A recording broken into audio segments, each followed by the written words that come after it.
네, 안녕하세요. 2021년 3월 9일 화요일 전자신문 브리핑 시작하도록 하겠습니다.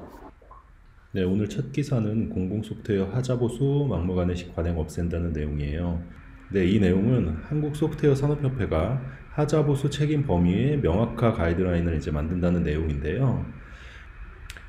그래서 계약서에 없는 추가 개발, 구축, 그리고 추가 현장 방문이나 인력 투입, 추가 교육과 기술 지원 등은 사업 완료 직후부터 유상 유지 관리 계약으로 체결하도록 명시한 부분들이 있는데요.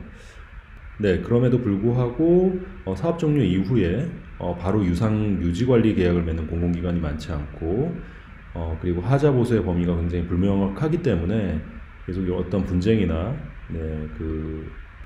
분쟁과 소프트웨어 업체의 부담이 굉장히 늘어나고 있는데요. 소프트웨어 산업협회에서 이런 하자보수 책임 범위를 명확하기 위한 가이드라인을 만듦으로써 업계 피해를 좀 더 줄일 수 있을 거라는 기대를 좀 하고 있고요. 계약 이제 예규가 있는데 거기에 소프트웨어 하자보수 범위는 무엇에 가이드라인을 준용한다 등으로 이제 반영될 것이라고 생각이 됩니다. 네, 하지만 이제 업계에서는 이런 어떤 하자보수에 대한 가이드를 만드는 것도 좀 중요하지만 결국에 공공기관이 이렇게 할 수밖에 없는 이유가 사업 종료 후에 하자보수에 관련된 예산 자체를 아예 잡지 않는 그런 부분들이 있기 때문에 오히려 이런 부분들이 개선이 돼야 된다라는 부분으로 얘기를 하고 있습니다.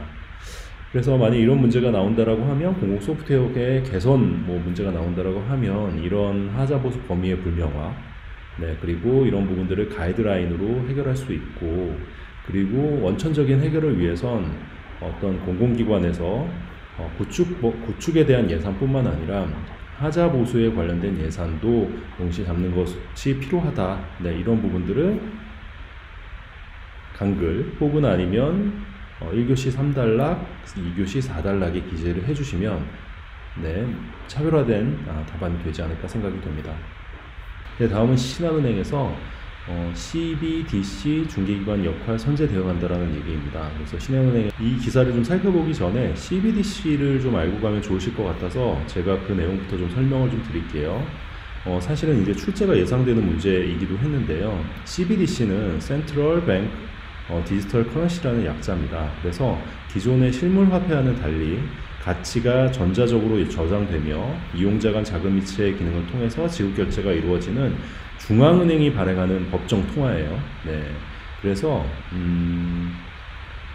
좀 더 설명을 좀 드리면 일단은 특징이 가치의 변동 유연성이 없습니다. 이 이유는 중앙은행이 발행하는 법정 통화로서 저희가 알고 있는 비트코인이나 아니면 이더리움 같은 가상화폐와 달리 기존의 화폐와 동일한 교환 비율이 적용되어서 가치 변동의 위험성이 없다라는 부분이고요.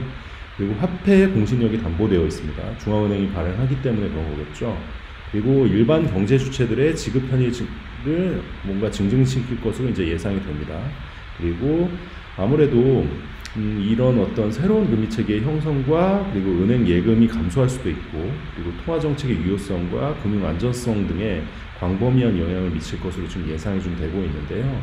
그래서 이런 CBDC를 구현하기 위한 방법은 크게 한 두 가지 정도가 있습니다. 그래서 첫째는 단일 원장 방식이에요. 그래서 계정형이라고 얘기하고 있고 두 번째는 분산 원장 방식, 저희가 잘 알고 있는 블록체인 기반의 방식이고 일명 토큰형이라고 얘기합니다. 그래서 단일이냐 아니면 분산이냐 이 부분인데요. 단일은 지급결제의 중앙집중 혹은 분산 형태에 따라 지급결제 관련 정보의 보관과 관리를 중앙은행 또는 위임받은 은행이 운영하는 방식이에요. 그러니까 분산돼서 운영하는 것이 아니라 기존처럼 어떻게 보면 한 군데서 이제 그 원장을 관리하는 형태이고요. 분산 원장 방식은 저희가 알고 있는 것처럼 블록체인 기반의 의거해서 거래 정보가 다수에 의해 분산되어 저장되는 방식이라고 관리되는 방식이라고 생각해 주시면 될 것 같습니다. 그래서 이 분산 원장 방식은 이제 허가형이랑 또 비허가형으로 또 구분이 되는데요. 이제 허가형이 조금 더 바람직한 것으로 인지가 되어 있다라고 합니다. 그래서 CBDC에 관련된 동향을 좀 살펴보면 미국과 일본, 영국 등 대부분의 선진국은 아직도 발행 계획이 없는 것으로 이제 확인이 되었고요. 스웨덴 같은 경우엔 경제 내 현금 이용 비중이 하락함에 따라서 중앙은행 디지털 화폐 발행 여부를 금년 중, 그러니까 2021년에 여론 수렴을 통해 이제 결정할 계획이라고 하고 있고요. 캐나다나 싱가포르 같은 경우엔 도내 디지털 화폐 발행을 거액 지급 결제 시스템의 효율성 제고로 연계하기 위한 방안을 지금 강구 중이라고 합니다. 그리고 이제 신흥국 같은 경우엔 주로 이제 인구가 적고 현금 이용이 감소 추세인 경우나 지급 결제 서비스, 금융 서비스가 미흡한 나라, 예를 들면 우루과이나 튀니지 이렇게 아예 그 금융 서비스 자체가 좀 미흡한 나라 위주로 이제 이를 보완하기 위한 목적으로 이제 그 디지털 화폐 발행을 좀 시도하고 있는데요. 브라질 같은 경우나 아니면 우루과이 같은 경우에도 지금 방금 설명드린 것처럼 이제 2페소를 발행해서 6개월간 시범 운영을 좀 진행한 부분들이 있다라고 하고 있고요. 그리고 러시아 같은 경우엔 푸틴 대통령이 암호 루블 발행 계획을 공식으로 발표했다라고 합니다.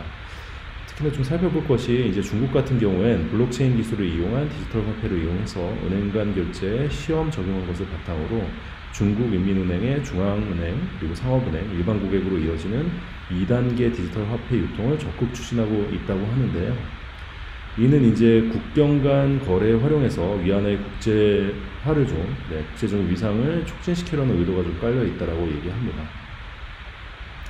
그래서 정리해서 좀 다시 좀 설명드리면 CBDC란 내용은 그냥 기존의 그 블록체인 네트워크를 활용해서 일반 기업들이 발행하던 그런 화폐와는 달리 중앙은행에서 발행하는 법정 통화입니다. 그렇기 때문에 가치 변동 위험성이 없고요. 화폐 공신력이 담보가 되어 있죠. 그리고 디지털이기 때문에 편의성이 증진 될 부분들이 좀 있을 것 같고, 그리고 대신에 이제 새로운 어떤 체계가 들어오는 부분들이 있기 때문에 광범위한 영향을 미칠 것이다 라는 부분이 이제 전체적인 개념이고요. 구현 방식엔 아까 말씀드린 것처럼 한 군데서 중앙은행이나 아니면 위임을 받은 이제 그 은행에서 관리하는 단일 원장 방식과 현재 블록체인처럼 이렇게 분산해서 관리하고 있는 분산 원장 방식이 있다라고 하고 있고요.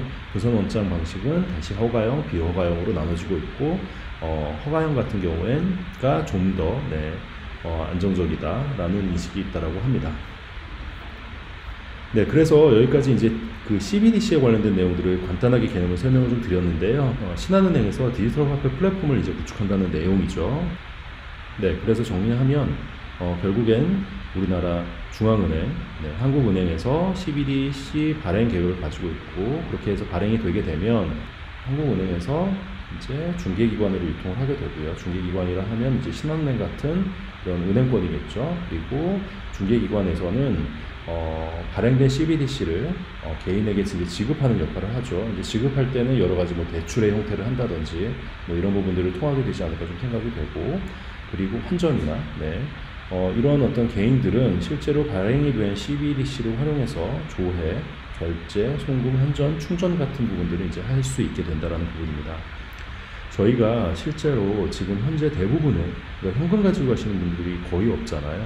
이제 이런 부분들이 향후에는 이제 디지털로 전환이 될 수 있고, 그런 측면에서 CBDC, 그러니까 중앙은행의 디지털 화폐가 구상이 되고 있는 부분들이 있으며, 그런 부분들을 잘 중간에서 유통시키기 위한 디지털 화폐 플랫폼을 신한은행에서 준비하고 있다라는 부분을 CBDC의 개념과 함께 설명을 간단하게 좀 드렸습니다.